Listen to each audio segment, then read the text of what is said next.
Hello दोस्तों, तो कैसे हो आप सभी। आई होप आप बहुत अच्छे होंगे और अपनी तैयारी को और बेहतरीन कर रहे होंगे। उसके साथ जो हमारी सीरीज चल रही थी उसमें हम थोड़ा और आगे बढ़ चुके हैं। फिजिक्स का जो पार्ट नंबर 4 है, वैसे तो पार्ट नंबर 6 है, लेकिन एक हिसाब से देखा जाए 25 क्वेश्चन पर वीडियो के हिसाब से अगर देखा जाए तो पार्ट नंबर 4 हमारा होने वाला है। और इस वीडियो में हम 76 से लेकर 76 से लेकर 100 तक क्वेश्चन यहाँ पे करने वाले हैं। तो बिल्कुल निश्चिंत होकर बैठ जाइएगा और पूरी वीडियो को बिल्कुल ध्यान से देखना। एक एक टॉपिक को आपको अच्छे से समझाया जाएगा और जितने भी क्वेश्चन हम यहाँ पे कर रहे हैं वेरी इंपॉर्टेंट है। जो प्रीवियस ईयर में आया हुआ क्वेश्चन है उसके आगे मैं आज आपके लिए देखो PYQ भी आगे लिख कर लाया हूँ, मतलब वो प्रीवियस ईयर में पूछा गया क्वेश्चन है, ठीक है ना। तो बिल्कुल निश्चिंत होकर ध्यान दे लीजिएगा और हर जो क्वेश्चन है वो आपके एग्जाम के लिए बहुत इंपॉर्टेंट रहने वाला है। तो चलिए बात करते हैं। निम्नलिखित में से कौन सा पदार्थ प्रतिचुंबकीय पदार्थ होता है? डायमैग्नेटिक होता है, ठीक है ना। डायमैग्नेटिक की बात करता है। प्रतिचुंबकीय हमसे यहाँ पे बात कर रहा है तो वहाँ पे जो निकल, लोहा, कोबाल्ट, ये तीनों तो वो मटेरियल होते हैं जिनसे किसी भी मैग्नेट को बनाया जाता है। तो यहाँ पे हमसे प्रतिचुंबकीय बात करता है तो वहाँ पे हमारे पास हो जाएगा बिस्मिथ, ठीक है ना। क्लियर है कि बिस्मिथ यहाँ पे हमारे पास क्या है, प्रतिचुंबकीय पदार्थ है और प्रीवियस ईयर का क्वेश्चन है। बिल्कुल ध्यान से समझ लीजिएगा। क्या दे रखा है, देखो, प्रतिचुंबकीय पदार्थ बाहरी चुंबकीय क्षेत्र से हल्के रूप से प्रतिकर्षित होते हैं। बिस्मिथ इसका प्रमुख उदाहरण है। तो यहाँ से अगर आपसे ये भी पूछ लिया जाए कि प्रतिचुंबकीय पदार्थ की प्रकृति क्या होती है, तो वह बाहरी चुंबकीय क्षेत्र से क्या होते हैं, थोड़े से प्रतिकर्षित हो जाते हैं। तो चलिए आगे डिस्कशन करते हैं। निम्नलिखित में से कौन सा पदार्थ अनुचुंबकीय है? अनुचुंबकीय की हमसे बात कर रहा है, तो अनुचुंबकीय की अगर हम बात करें तो हमारे पास इसमें बिल्कुल सही उत्तर हमारा हो जाएगा ऑप्शन नंबर बी। एल्यूमिनियम जो होता है हमारे पास एक अनुचुंबकीय है। देखो, पिछली बार प्रतिचुंबकीय का आ चुका है तो हो सकता है अब की बार अनुचुंबकीय का आ जाए, तो एक क्वेश्चन को बिल्कुल ध्यान से समझ लेना है। तो एल्यूमिनियम हमारे पास इसका राइट आंसर हो जाएगा। एल्यूमिनियम में अयुग्मित इलेक्ट्रॉन होते हैं, इसलिए वह चुंबकीय क्षेत्र की ओर हल्का सा, देखो ध्यान से, ये तो प्रतिकर्षित होता है जो प्रतिचुंबकीय होता है, और ये क्या होता है, हल्का सा आकर्षित होता है, ठीक है ना, हल्का सा आकर्षित होता है। निम्न में से कौन सा पदार्थ लो चुंबकीय? तांबा, लोहा, चांदी और एल्यूमिनियम। इसमें तो साफ साफ आपको दिख रहा होगा लो चुंबकीय पदार्थ हमारे पास क्या है भाई, लोहा है। ये भी प्रीवियस ईयर का क्वेश्चन है, ध्यान से देख लो। एक एक क्वेश्चन बहुत ज्यादा इंपॉर्टेंट रहने वाला है। ये सीरीज हम बहुत लंबी लेकर चलेंगे। 2000 क्वेश्चन हम यहाँ पे करने वाले हैं। यूट्यूब के ऊपर कोई भी चैनल आपको ये चीजें प्रोवाइड नहीं करेगा जो यहाँ पे आपको करवाई जा रही हैं। दूसरी बात, यहाँ पे हम जनरल साइंस का भी बैच लेकर आएंगे। जनरल साइंस के जो जितने भी इंपॉर्टेंट क्वेश्चंस बनते हैं वो सारे के सारे आपको यहाँ पे एक प्लेलिस्ट में आपको यहाँ पे करवाए जाएंगे। तो बिल्कुल निश्चिंत होकर बैठ जाइए, आपकी तैयारी में हम आपके सिलेक्शन तक साथ रहने वाले हैं, ठीक है ना। तो निम्नलिखित में से कौन सा लो चुंबकीय पदार्थ है, तो वो हमारे पास क्या हो जाएगा भाई, लोहा, निकल और कोबाल्ट। तीनों के तीनों क्या है, लो चुंबकीय पदार्थ है जो प्रबल रूप से क्या होते हैं, आकर्षण करते हैं। निम्नलिखित में से या किसी पदार्थ की चुंबकीय प्रवृत्ति क्या दर्शाती है? किसी पदार्थ की जो चुंबकीय प्रवृत्ति होती है ना, वो किसको शो करती है, किसको रिप्रेजेंट करती है? तो चुंबकीय क्षेत्र उत्पन्न करने की क्षमता, चुंबकीय क्षेत्र के प्रति पदार्थ की प्रतिक्रिया, विद्युत चालकता और विद्युत प्रतिरोध। तो किसको प्रदर्शित करते हैं भाई, चुंबकीय क्षेत्र के प्रति पदार्थ की प्रतिक्रिया। देखो, चुंबकीय प्रवृत्ति का मतलब क्या होता है कि वह कितनी जल्दी आकर्षित होता है और कितनी जल्दी प्रतिकर्षित होता है, ठीक है। तो चुंबकीय क्षेत्र के प्रति पदार्थ की प्रतिक्रिया को रिप्रेजेंट करती है जिसकी चुंबकीय प्रवृत्ति, ठीक है ना। चलिए आगे बात करते हैं। चुंबकीय प्रवृत्ति बताती है कि कोई पदार्थ बाहरी चुंबकीय क्षेत्र से कितना प्रभावित होता है, आकर्षित होता है, प्रतिकर्षित होता है, किस प्रकार का प्रभाव उसके ऊपर पड़ता है, ये हमें चुंबकीय प्रवृत्ति बताती है, ठीक है ना। तो चुंबकीय पारगम्यता का एसआई मात्रक हमारे पास क्या है भाई? चुंबकीय पारगम्यता का अगर हमसे एसआई मात्रक पूछे तो हमारे पास हो जाएगा हेनरी पर मीटर, ठीक है ना।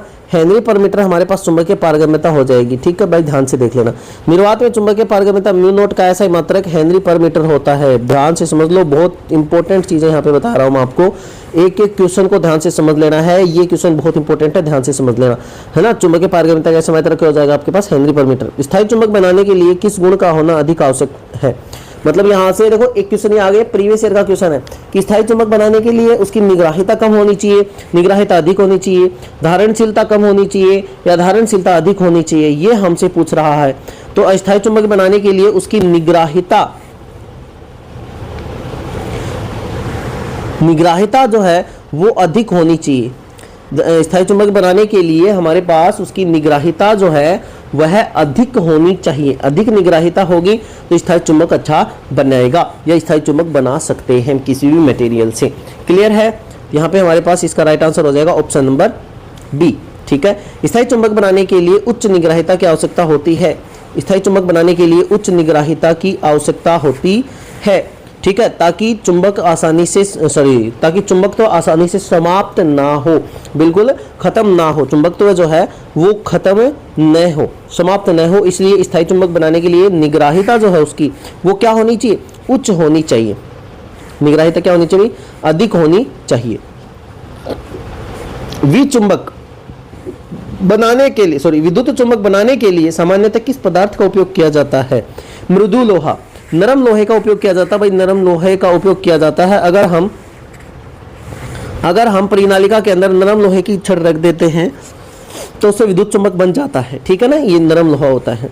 मृदु लोहे की या कह सकते हैं नरम लोहे की धारणशीलता कम होती है, इसलिए धारा हटाते ही उसका चुंबक तो समाप्त हो जाता है। अच्छा, यहाँ से एक क्वेश्चन आपसे इस तरीके से भी पूछा जा सकता है कि भाई मृदु लोहे का या नरम लोहे का ही उपयोग क्यों करते हैं, है ना, कि स्थायी चुंबक विद्युत चुंबक बनाने के लिए नरम लोहे का उपयोग क्यों करते हैं? क्योंकि नरम लोहे की धारणशीलता क्या होती है, कम होती है, ठीक है। हिस्टैरिसीस लूप का क्षेत्रफल किसका माप होता है, ठीक है ना। हिस्टैरिसीस जो लूप है उसका लूप का क्षेत्रफल जो है वह किसका माप होता है, हमसे यहाँ पे पूछा है। तो यहाँ पे हमें दिया गया धारा का, विभवांतर का, प्रतिरोध का, ऊर्जा हानि का, तो यहाँ पे बिल्कुल सही उत्तर हमारे पास हो जाएगा ऊर्जा हानि। ये जो हिस्टैरिसीस का लूप जो है वो है ऊर्जा हानि से संबंधित होता है। हिस्टैरिसीस लूप का क्षेत्रफल प्रति इकाई ऊर्जा में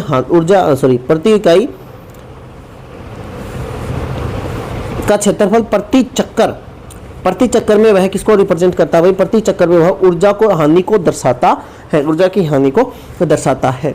सीधे लंबे चालक के चारों ओर चुंबकीय क्षेत्र रेखाएं कैसी होती हैं? देखो, एक सीधा लंबा चालक होगा, उसके चारों ओर चुंबकीय क्षेत्र रेखाएं जो होंगी वो वर्ताकार रूप में होंगी। कैसे होंगी भाई? वर्ताकार रूप में होंगी। इसका राइट आंसर आपके पास हो जाएगा ऑप्शन नंबर ए। देखो, PYQ के क्वेश्चन है, बहुत इंपॉर्टेंट क्वेश्चन यहाँ पे आपके पास प्रेजेंट है। सीधे चालक के चारों ओर सेकेंडरी वर्ताकार चुंबकीय क्षेत्र रेखाएं बनती है, ठीक है ना, सेकेंडरी वर्ताकार। दाएं हाथ के अंगूठे का नियम किसने दिया? जो दाएं हाथ का अंगूठे का नियम था वह किसने दिया था? फ्लेमिंग ने, मैक्सवेल ने, एम्पियर ने, मैक्सवेल ने। तो यह जो नियम था वह एम्पियर ने दिया था। और दूसरी बात, यहाँ पे फ्लेमिंग ने जो है वो लेफ्ट हैंड का और राइट हैंड का रूल दिया था। इस नियम के अनुसार धारा की दिशा ज्ञात होती है, ठीक है। चुंबकीय क्षेत्र की दिशा, धारा की दिशा ज्ञात होने पर चुंबकीय क्षेत्र की दिशा ज्ञात कर सकते हैं, ठीक है। परिनालिका के भीतर चुंबकीय क्षेत्र कैसा होता है? एक समान होता है, लगभग समान होता है, यूनिफॉर्म मैग्नेटिक फील्ड होता है परिनालिका के अंदर। तो ऑप्शन बी यहाँ पे बिल्कुल आपका सही उत्तर हो जाएगा, uniform magnetic field inside the परिनालिका, ठीक है ना।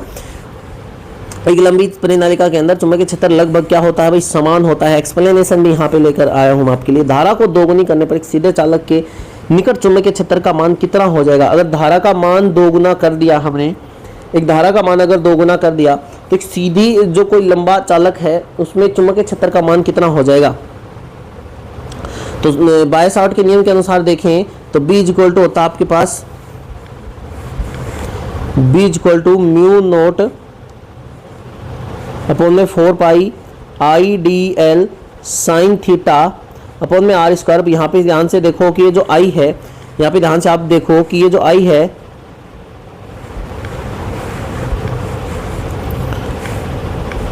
ये जो I है आपके पास, ये अगर डबल कर देंगे, धारा का मान डबल कर दिया, देखो धारा का मान क्या कर दिया? दोगुना कर दिया। तो चुंबकीय क्षेत्र का मान भी क्या हो रहा है? डायरेक्टली प्रोपोर्शनल है। और बाय-सॉर्ट का लॉ ये भी कहता है कि मैग्नेटिक फील्ड जो होता है डायरेक्टली प्रोपोर्शनल होता है करंट के। तो यहाँ पे जो मैग्नेटिक फील्ड है वो भी कितना हो जाएगा? दोगुना हो जाएगा। चुंबकीय क्षेत्र धारा के समानुपाती होता है, इसको दोगुना करने पर यह भी दोगुना हो जाएगा। विद्युत धारा का चुंबकीय प्रभाव सबसे पहले किसने खोजा था? विद्युत धारा का जो चुंबकीय प्रभाव था यह सबसे पहले किसने खोजा था? ओस्टेड ने खोजा था। इन्होंने बताया था कि किसी भी कंडक्टर में जब इलेक्ट्रिसिटी फ्लो की जाती है तब वह मैग्नेटिक फील्ड भी प्रोड्यूस करता है। 1820 में ओस्टेड ने पाया कि विद्युत धारा चुंबकीय क्षेत्र उत्पन्न करती है। बिल्कुल क्लियर, आपका बिल्कुल क्लियर क्रिस्टल आपका कॉन्सेप्ट होना चाहिए। सीधे चालक में दूरी को दोगुनी करने पर इसमें उत्पन्न चुंबकीय क्षेत्र का मान क्या हो जाएगा? दोगुना हो जाएगा, आधा हो जाएगा, 4 गुना हो जाएगा, अपरिवर्तित होगा। तो यहाँ पे हमारे पास क्या हो जाएगा भाई? दूरी को अगर दोगुना कर रहा है तो चुंबकीय क्षेत्र जो है हमारे पास क्या हो जाएगा? बिल्कुल आधा हो जाएगा। बहुत शानदार आंसर, आधा हो जाएगा, ठीक है ना। दूरी को अगर देखो PYQ है, फिर से मैं बता रहा हूँ, ऐसे ही क्वेश्चन आपको देखने को मिलेंगे। एक सीधे चालक में B जो होता है वो दूरी के व्युत्क्रमानुपाती होता है, दूरी के व्युत्क्रमानुपाती होता है। मैग्नेटिक फील्ड जो होता है वो दूरी के व्युत्क्रमानुपाती होता है। देन हमारे पास क्या आ जाएगा, दूरी को अगर 2 गुना करेंगे तो चुंबकीय क्षेत्र आधा हो जाएगा। परिनालिका के भीतर चुंबकीय क्षेत्र किस पर निर्भर करता है? परिनालिका के भीतर चुंबकीय क्षेत्र जो होता है वो केवल धारा पर, केवल कुंडलियों की संख्या पर, केवल धारा तथा प्रति इकाई लंबाई में कुंडलियों की संख्या दोनों पर निर्भर करता है भाई। केवल धारा का कॉन्सेप्ट नहीं आएगा यहाँ पे, कुंडली में फेरों की संख्या जो है उस पर भी निर्भर करेगा और धारा पर भी निर्भर करेगा, दोनों पे निर्भर करता है। सोलेनोइड का चुंबकीय क्षेत्र धारा तथा प्रति इकाई लंबाई में कुंडलियों की संख्या दोनों पर निर्भर करता है। विद्युत मोटर किस सिद्धांत पर कार्य करती है? बहुत शानदार क्वेश्चन है भाई। विद्युत मोटर किस सिद्धांत पर कार्य करती है? विद्युत चुंबकीय प्रेरण पे। देखो PYQ है, फिर से देख लो PYQ, एक एक क्वेश्चन ध्यान से नोट कर लेना अपने दिल, दिमाग, गुर्दे, फेफड़े में। चुंबकीय क्षेत्र में धारा वाहक चालक पर लगने वाले बल के सिद्धांत पर। ऑप्शन नंबर बी यहाँ पे आपका राइट आंसर होगा। ऑप्शन नंबर बी यहाँ पे आपका बिल्कुल सही उत्तर हो जाएगा। चुंबकीय क्षेत्र में रखे धारावाही चालक पर बल लगता है, इसी सिद्धांत पर विद्युत मोटर कार्य करती है। निम्न में से किस पदार्थ की चुंबकीय प्रवृत्ति ऋणात्मक होती है? चुंबकीय प्रवृत्ति ऋणात्मक की अगर हमसे बात कर रहा है तो वो हम कह देंगे प्रति चुंबकीय कौन सा होता है, उसी की चुंबकीय प्रवृत्ति ऋणात्मक होती है। तो हमारे पास प्रति चुंबकीय हमने पढ़ा था बिस्मित, और इसी की चुंबकीय प्रवृत्ति क्या होगी? ऋणात्मक होगी। प्रतिचुंबकीय पदार्थों की चुंबकीय प्रवृत्ति ऋणात्मक होती है, बिस्मित इसका प्रमुख उदाहरण है। स्थायी चुंबक बनाने के लिए कौन सा पदार्थ सबसे उपयुक्त है? मृदु लोहा, कठोर इस्पात, तांबा और एल्यूमिनियम। स्थायी चुंबक बनाने के लिए हमसे पूछ रहा है यहाँ पे, ठीक है ना। तो स्थायी एल्यूमिनियम बनाने के लिए स्थायी चुंबक बनाने के लिए हम कठोर इस्पात का आसानी से उपयोग कर सकते हैं। जो कठोर इस्पात है वो है सबसे उपयुक्त पदार्थ है, ये भी PYQ है। कठोर इस्पात की धारणशीलता और निग्राहिता दोनों अधिक होती हैं, धारणशीलता और निग्राहिता दोनों अधिक होती है, इसलिए स्थायी चुंबक बना सकते हैं। अब यहाँ से एक कॉन्सेप्ट आपके दिमाग में ये भी आना चाहिए कि स्थायी चुंबक बनाने के लिए किस प्रकार के मटेरियल का उपयोग किया जाता है, जिसकी धारणशीलता तथा निग्राहिता दोनों ही अधिक होंगी, उसी का उपयोग किया जाएगा स्थायी चुंबक बनाने के लिए। ठीक है भाई। विद्युत चुंबक की शक्ति बढ़ाने का सबसे सरल तरीका क्या है? कुंडलियों की संख्या बढ़ाना, मृदु लोहे का क्रोड लगाना। ऑप्शन नंबर धारा बढ़ाना, कुंडलियों की संख्या बढ़ाना। कुंडलियों की संख्या बढ़ा देंगे तब भी बढ़ जाएगा, धारा बढ़ाएंगे तब भी बढ़ जाएगा, मृदु लोहे की क्रोड रख देंगे तब भी बढ़ जाएगा। उपरोक्त सभी तीनों ही कंडीशंस में ऐसा हो सकता है कि चुंबकीय क्षेत्र जो है वह प्रबल हो सकता है। विद्युत चुंबक की शक्ति बढ़ाने के लिए, मतलब प्रबल चुंबकीय क्षेत्र उत्पन्न करने के लिए तीनों ही कंडीशंस हम लगा सकते हैं। तो ऑप्शन नंबर डी यहाँ बिल्कुल सही उत्तर हो जाएगा। पृथ्वी का चुंबकीय दक्षिणी ध्रुव भौगोलिक किस दिशा के निकट स्थित माना जा सकता है? पृथ्वी के चुंबकीय क्षेत्र का जो भौगोलिक दक्षिणी ध्रुव है वह उत्तर दिशा में होता है भाई, ठीक है ना। और भौगोलिक उत्तर ध्रुव है, उत्तरी ध्रुव वह दक्षिण दिशा में होता है, ठीक है। यह है आपके पास PYQ। पृथ्वी के चुंबकीय दक्षिणी ध्रुव भौगोलिक उत्तर दिशा के निकट माना जाता है। टेस्ला किसका मात्रक है? चुंबकीय फ्लक्स का, विद्युत धारा का, चुंबकीय फ्लक्स घनत्व का और विभवांतर का। आपके पास क्या हो जाएगा? चुंबकीय फ्लक्स का मात्रक है टेस्ला। चुंबकीय फ्लक्स का मात्रक है आपके पास टेस्ला। सॉरी भाई, चुंबकीय फ्लक्स घनत्व का मात्रक है आपके पास टेस्ला। चुंबकीय फ्लक्स घनत्व का मात्रक है आपके पास टेस्ला, ठीक है ना। चुंबकीय फ्लक्स घनत्व किसी को कहेंगे? चुंबकीय क्षेत्र को ही कहेंगे, उसी का मात्रक है टेस्ला। चुंबकीय फ्लक्स घनत्व, मैग्नेटिक फ्लक्स डेंसिटी का मात्रक है टेस्ला, ठीक है भाई। मैग्नेटिक फ्लक्स डेंसिटी का मात्रक आपके पास टेस्ला। निम्नलिखित में से किस उपकरण में विद्युत चुंबक का प्रयोग किया जाता है? विद्युत घंटी, विद्युत मोटर, विद्युत रिले, सभी में होता है। उपरोक्त सभी इसका आंसर आएगा, सभी में विद्युत चुंबक का उपयोग किया जाता है। फ्लेमिंग के बाएं हाथ का नियम किसके लिए प्रयुक्त होता है? फ्लेमिंग के बाएं हाथ का नियम बल की दिशा ज्ञात करने के लिए किया जाता है। ऑप्शन नंबर यहाँ पे बी आपका सही आंसर आएगा, ठीक है ना। फ्लेमिंग के बाएं हाथ का नियम बल की दिशा ज्ञात करने के लिए किया जाता है, और बल की दिशा के लिए हमारे पास ऑप्शन एक ही दिखाई दे रहा है, ऑप्शन नंबर बी, ठीक है ना। तो यही बिल्कुल सही आपको उत्तर हो जाएगा, ठीक है ना। चुंबकीय फ्लक्स का एसआई मात्रक क्या है? चुंबकीय फ्लक्स का एसआई मात्रक आपके पास क्या हो जाएगा? वेबर हो जाएगा। चुंबकीय फ्लक्स का एसआई मात्रक आपके पास क्या हो जाएगा? वेबर हो जाएगा, ठीक है। किसी परिनालिका के भीतर चुंबकीय क्षेत्र को बढ़ाने के लिए निम्न में से कौन सा सही उपाय है? धारा को बढ़ाना, कुंडलियों की संख्या बढ़ाना, मृदु लोहे का क्रोड लगाना और उपरोक्त सभी तीनों ही कंडीशंस ऐसे हो सकती हैं। परिनालिका के भीतर चुंबकीय क्षेत्र का मान अगर हमें बढ़ाना है तो तीनों ही कंडीशंस हम लगा सकते हैं। ये क्वेश्चन शायद मेरे हिसाब से रिपीट भी हो गया, तो कोई दिक्कत नहीं है, अच्छा क्वेश्चन है, फिर इसीलिए रिपीट हो गया क्योंकि PYQ है। मेरे हिसाब से पिछले वाला PYQ नहीं था, एक बार चेक कर लेते हैं।